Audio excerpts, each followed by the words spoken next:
Chelsea raised her glass high, that smile of hers bright enough to light up Brady and Lindsay's entire backyard. "Everyone, I have some amazing news to share," she announced to our circle of friends. "Garrett and I, we're going to have a baby." The cheers erupted around us. Glasses clinked, backs got slapped, congratulations flew from every direction. But I just stood there, my beer growing warm in my hand, watching my wife of 8 years beam at everyone except me. Because I knew something they didn't. That baby she was carrying, it wasn't mine. My name's Garrett Sullivan. I'm 58 years old, and I've been teaching high school biology for the past 25 years. I've seen enough of life to know when something doesn't add up. And my wife's pregnancy announcement definitely didn't add up. Let me back up a few weeks to when this whole mess started unraveling. It was a Tuesday evening, the kind where rain taps softly against the kitchen windows and makes you think everything's peaceful. Chelsea stood by the sink with her back to me, arms crossed tight, that rigid posture I'd learned to read over the years. Something was eating at her. "Chelsea," I said, walking over and gently touching her shoulder. "You've barely said 2 words all day. What's going on?" She didn't turn around.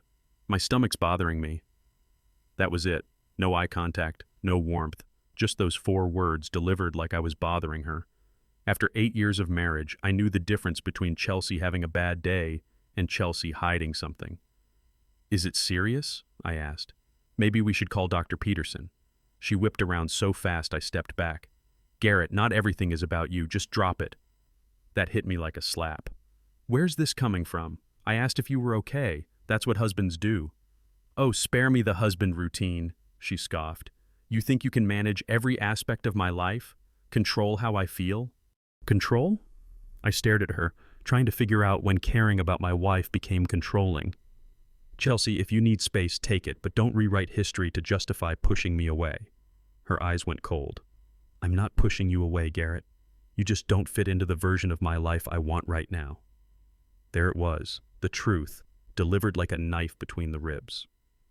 That night I slept on the couch, not because she asked me to, but because I couldn't lie next to someone who looked at me like I was the problem.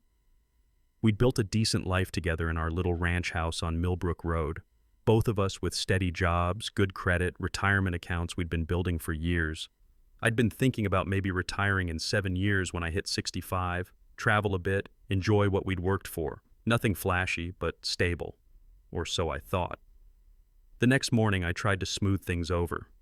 "I called Dr. Peterson's office," I said while she was still in bed. "They can see you at 9 tomorrow morning." She sat up like I'd set off a firecracker. "You what?" "Made you a doctor's appointment. You said your stomach was hurting, so I thought—" "You thought you'd take over my life without asking." Her voice shook with anger. "This is exactly what I'm talking about, Garrett. You don't trust me to handle my own problems." Trust. That word hung in the air like smoke.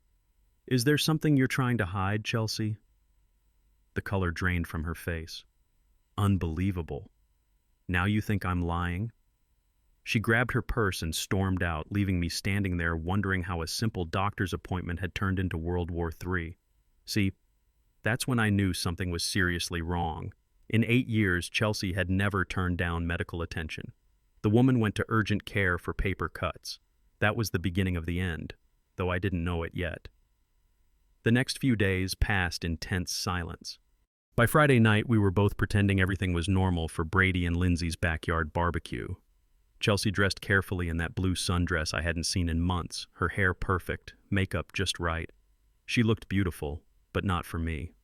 Brady Wilson works security at Wake Medical, been our friend for about 5 years. Good guy, or so I thought.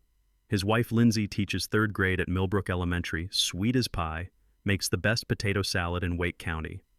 They'd been having these little get-togethers since spring, nothing fancy, just burgers and beers in their backyard. At the party, I watched Chelsea gravitate toward Brady like metal to a magnet.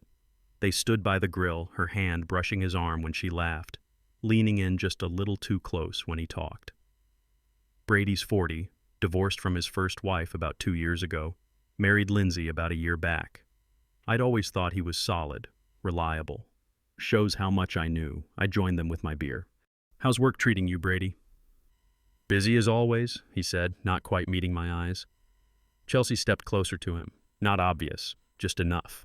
When Lindsay went inside for more drinks, I caught Chelsea looking at Brady with an expression I recognized, the same way she used to look at me during our early dating days.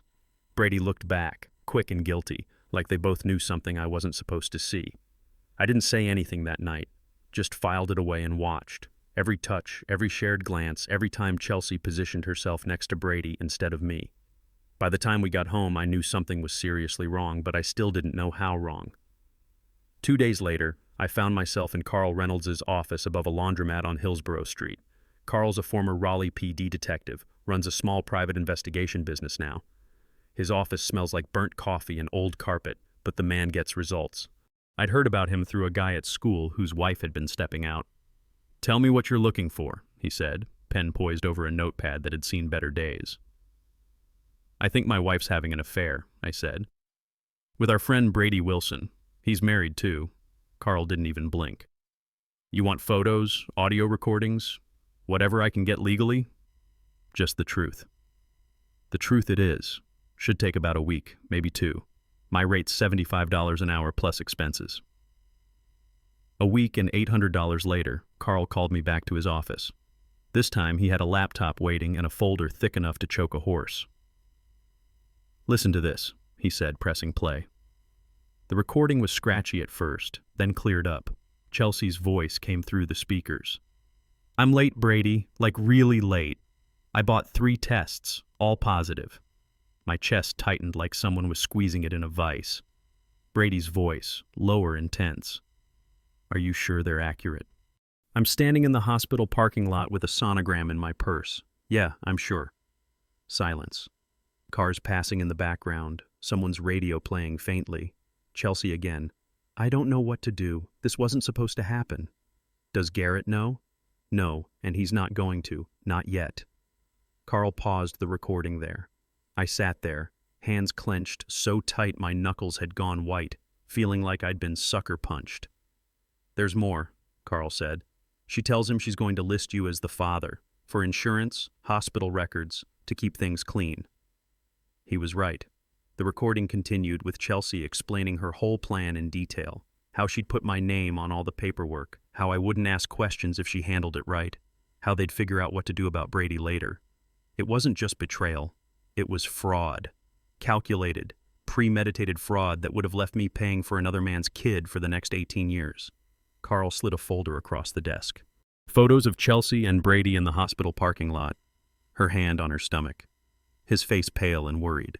Timestamps showing they'd met there 3 different times over the past 2 weeks. "You okay?" Carl asked. I nodded slowly. For the first time in weeks, I had clarity. The story was complete now, and I knew exactly what I had to do. The next morning, I drove to Wake Medical Center. At the front desk, I showed my ID to a young nurse who couldn't have been more than 25. "I'm here about my wife," I said, keeping my voice calm and steady. "Chelsea Sullivan. She had some tests done recently." The nurse typed for a moment, frowning at her screen. "You're listed as immediate family?" "I'm her husband, Garrett Sullivan." She hesitated, checking her screen again. "You're listed as the father here." "That's right." She disappeared down the hall, returning with a thin folder and a doctor I'd never seen before. Middle-aged guy with kind eyes and a professional smile that probably cost him a fortune in dental work. "Mr. Sullivan," he said, extending his hand. "Congratulations." "Thank you. She's early, but everything looks good so far. We'll schedule the next ultrasound soon. Try to be supportive during this time. First pregnancies can be overwhelming." I opened the folder slowly. There it was in black and white. Father, Garrett Sullivan. My name, my future, rewritten without my knowledge or consent. Just like that, I was supposedly going to be a dad at 58, tied to Chelsea and her lies for the rest of my life. "Take care of your family," the doctor said. "I intend to," I replied. And I meant it, just not the way he thought. That evening, our bedroom looked like something from a fancy hotel magazine. Candles flickering on both nightstands, soft lighting, Chelsea wearing that red silk nightgown she only brought out for anniversaries and apologies. She moved toward me with that slow smile that used to make my heart race back when I thought she meant it. "Hey," she said softly, her voice all honey and promises. "Hey." Her fingers trailed up my chest like they were trying to erase the last few weeks. "I thought maybe we could just be us tonight. It's been a while since we really connected. I stepped back slightly, not harsh, just enough to put some air between us. I'm tired, Chelsea. Her face changed, confusion first, then something that looked almost like panic. Oh, long day at school? Among other things. She wrapped her arms around herself, that silk gown suddenly looking more desperate than seductive. I miss us, Garrett. Don't you miss what we used to have? I looked at her for a long moment, the woman I'd married 8 years ago who used to laugh at my terrible biology jokes, who'd spent weekends helping me grade papers, who I'd planned to retire with. You miss the version of me that didn't ask questions. She tried again, moving to sit on the edge of our bed. The mattress creaked under her weight, same sound it had made for the past 5 years since we'd bought it at that furniture warehouse in Cary. I'm trying here, Garrett. I'm lighting candles. I'm showing up. What else do you want from me? What did I want? Honesty was too far gone for that. Right now, all I wanted was for her to sit in the discomfort she'd created instead of trying to seduce her way out of it. You don't need to try, I said quietly. Not tonight. Her shoulders slumped like someone had cut her strings. So you're rejecting me now? I'm just tired. She looked away, and for the first time I saw a crack in her armor. Not anger or manipulation, just uncertainty. The woman who'd been so sure of herself, who'd worn betrayal like a second skin, was now rattled by one simple word: no. 2 days later, I sat in Attorney Mitchell Graves's office on Glenwood Avenue. His law books lined the walls like silent witnesses to other people's broken marriages, and I figured mine was about to join the collection. This is airtight, Mitchell said, flipping through Carl's report like he was reading the morning paper. Audio recordings, medical fraud, timeline documentation. She won't have much room to maneuver. I'm not interested in destroying her, I said. I just want out. Clean. Mitchell leaned back in his leather chair that probably cost more than I made in a month.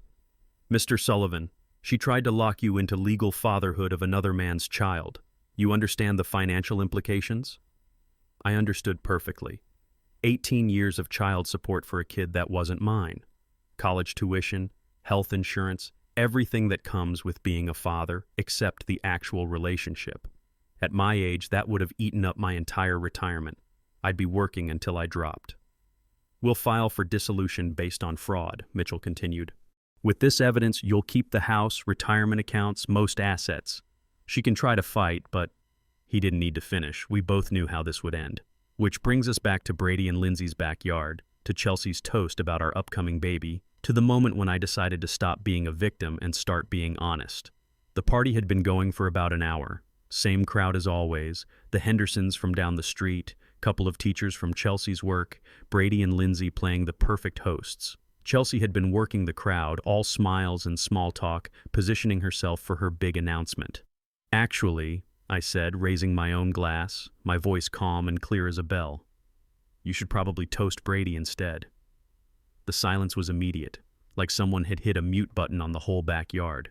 No one moved, no one breathed. Even the cicadas seemed to shut up. Chelsea's smile froze on her face like it had been painted there. Garrett, what are you talking about? I turned to Brady, who had gone pale as fresh snow. Want to tell them, or should I? Tell us what? Lindsay asked, looking between her husband and me with growing confusion. I pulled out my phone, the audio file Carl had prepared loaded and ready. Chelsea is pregnant, that's true, but the father isn't me. You're lying, Chelsea said quickly, her voice getting shrill. He's upset. He's confused. He's been acting strange.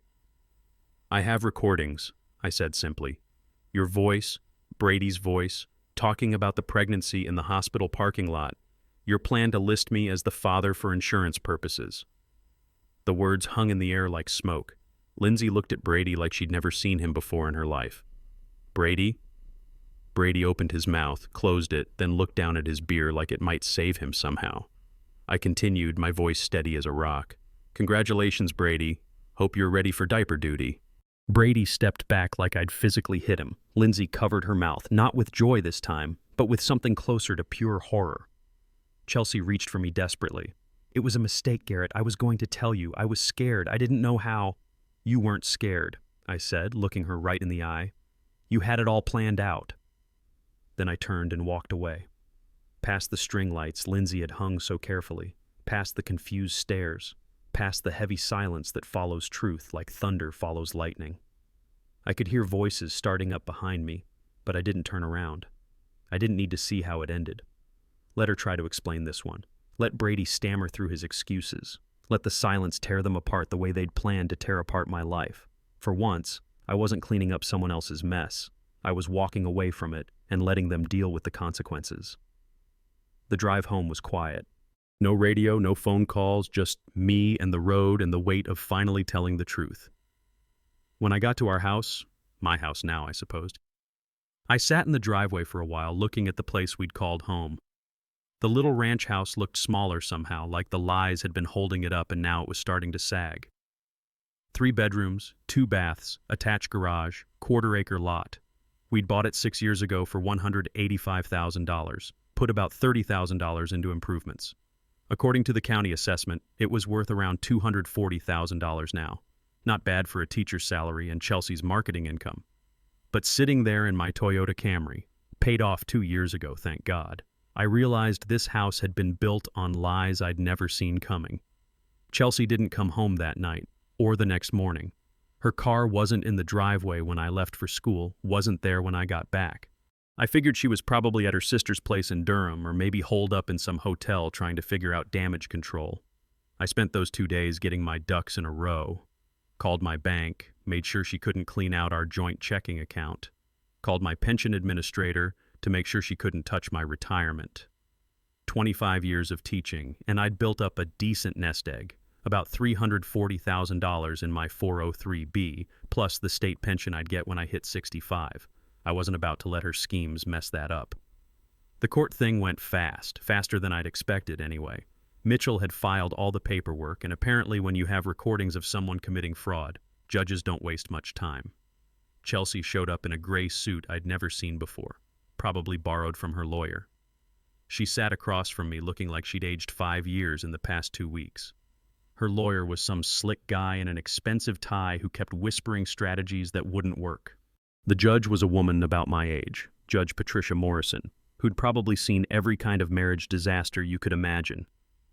She reviewed Carl's evidence like she was grading papers, methodical, thorough, no nonsense. "Mrs. Sullivan," she said finally, "do you acknowledge the paternity evidence presented?" Chelsea's voice was barely a whisper. "Yes, Your Honor." "And you falsified medical records listing your husband as the father?" "Yes." The ruling was swift as a hammer blow. No legal paternity for me, no financial obligation. Chelsea got her Honda Accord and her personal belongings. I kept the house, the retirement accounts, everything we'd built together over 8 years. Brady was listed as the legal father and responsible for child support starting the day the kid was born. The judge set it at $650 a month based on his security guard salary, plus half of any medical expenses not covered by insurance. As we left the courthouse, Mitchell touched my shoulder. "You got everything you wanted, Garrett." "No," I said. "I got something better. I got my life back." That was 6 months ago now. Chelsea moved to Charlotte, got a job with some marketing firm down there. I heard through the grapevine that she had the baby, a girl, in February. Brady drives down there every other weekend to see his daughter and pay his support. From what I understand, it's putting a real strain on his marriage to Lindsay. Speaking of Lindsay, she filed for divorce about a month after the party blew up. Can't say I blame her. Finding out your husband got another woman pregnant while you're trying to build a life together, that's not something you just get over. I was working in my garden last weekend when I heard a car door slam. Looked up to see Lindsay walking up my driveway, looking older but stronger somehow. Her hair was shorter, her shoulders straighter. She had that look women get when they stop apologizing for taking up space. "Hey, Garrett." "Hey, Lindsay. How are you holding up?" She gave me a tired smile. "Better than I thought I would. Divorce was finalized last week. Brady moved out of our place, got himself a little apartment near the hospital. I wasn't surprised. Brady had made his choices, and now he was living with them. Good for you, moving on." "I wanted to ask you something," she said, sitting down on my front steps like we'd done this 100 times before. "How did you not fall apart when you found out? I mean, really fall apart?" I thought about it for a moment, wiping dirt off my hands with an old rag. "I did fall apart, just quietly when no one was looking. Her eyes got that shiny look but didn't spill over. Some betrayals hit like earthquakes, don't they? Yeah, but you rebuild, I said. And if you do it right, the ground ends up stronger than before. She nodded, then stepped forward and hugged me. Nothing romantic about it, just two people who'd survived the same kind of wreckage offering each other some comfort. I'm glad you're okay, she said. I am now. You will be too. After she left, I stood in my garden, looking at the tomatoes I'd planted, the fence I'd repaired, the life I was rebuilding one day at a time. It was quiet, peaceful, and finally honest. My retirement plan was back on track. In 7 years, when I hit 65, I'd have my full pension, plus my 403b. Maybe I'd travel a bit, see some places Chelsea had never wanted to visit. Maybe I'd take one of those Viking River cruises through Europe, something I'd always wanted to do but Chelsea had said was too expensive, too touristy. Now I could do whatever I wanted with my money, my time, my life. The house felt different now too, bigger somehow. I'd cleaned out Chelsea's closet, donated most of her stuff to Goodwill. Kept a few things, I'm not heartless, packed them in boxes in case she ever wanted them back. But walking through those rooms now, I didn't feel the weight of her absence. I felt the lightness of truth. I'd started cooking again, really cooking. Not just throwing together something quick after work, but taking time to make meals I actually enjoyed. Grilled steaks, homemade pasta, fresh vegetables from my garden. Simple pleasures that tasted better when you weren't sharing them with someone who was lying to your face every day. The other teachers at school had been curious, of course. Word gets around in small circles, and the story of Garrett Sullivan's spectacular divorce had made its way through the faculty lounge pretty quickly. Most of them were supportive, especially the women. They'd seen enough cheating husbands over the years to appreciate a man who'd handled his situation with dignity instead of drama. You did the right thing, Sarah Martinez, who teaches English next door to my classroom, told me one afternoon. My ex tried to pull something similar, but I didn't have proof like you did. Good for you for not letting her get away with it. That was the thing people didn't always understand. This wasn't about revenge, not really. It was about self-preservation. At 58, I didn't have time to waste on rebuilding from financial ruin. I'd worked too hard, saved too carefully, planned too well to let someone else's lies destroy my future. Chelsea had made her choice when she decided lying was easier than honesty. Brady had made his when he chose desire over loyalty to a friend. They were both dealing with the consequences now. Lawyers, child support, broken marriages, lost friendships. As for me, I was learning something important. Sometimes the best way to handle betrayal isn't with anger or bitterness. Sometimes it's just refusing to be a victim. Sometimes justice is walking away and letting other people live with what they've done. I'd kept Carl Reynolds' business card just in case. Not because I was planning to spy on anyone else, but because knowing the truth had set me free in a way I hadn't expected. No more wondering, no more second-guessing myself, no more walking on eggshells around someone who was playing games I didn't even know existed. The retirement accounts were growing again. The house was appreciating. My pension was still on track. At 65, I'd be comfortable, maybe even well off by teacher standards. I could travel, pursue hobbies I'd put off, maybe even date again someday when the sting of this whole mess had faded completely. Last month, I ran into Brady at the Harris Teeter on Falls of Noose Road. He looked tired, older, like carrying the weight of his choices was wearing him down. He saw me coming down the cereal aisle and actually tried to duck into frozen foods to avoid me. "Brady!" I called out, not loud, just enough to get his attention. He turned around, shoulders hunched like he was expecting me to throw a punch or start yelling. "Hey, Garrett, how's fatherhood treating you?" His face went red. "Look, I know you probably hate me." "I don't hate you," I said, and I meant it. "You made your choice, I made mine. We're both living with the results." He looked confused, like he'd been preparing for a fight that wasn't coming. "She's a beautiful baby," he said quietly. "Looks just like Chelsea." "I'm sure she is." We stood there for a moment, two men who used to be friends, now strangers connected only by the wreckage of poor decisions. "For what it's worth," he said, "I'm sorry it went down the way it did." I nodded.